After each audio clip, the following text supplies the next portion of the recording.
Ayoko na nagko-coffee mate.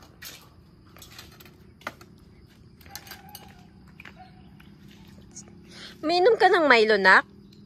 Sa bahay diyan, umiinom ng mga ganyan. Milo, yan yung parang, ano yung isang klase. Tapos lagyan ko ng gatas. Kaya masarap. Milo? Na may Parang, gatas? di ba may chocolate na Birch Tree ata yun, yung Alaska. Tapos nilagyan ko ng gatas. Umiinom siya, oh.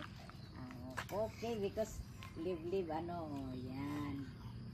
Tapos hindi naman gaanong marami para magkalasa. Sa isang kutsara, ano man lang. Wow! Isa pa. Mainit tayo na.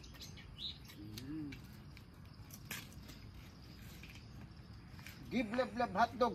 Yes. Wait, hotdog. Init pa. Hot. Wow! Ano mo, umiinom siya, Bill. Ano ba? Oo nga eh. Hindi na umiinom ng ganyan sa bahay na ano eh. Kaya akala mo, tinan mo.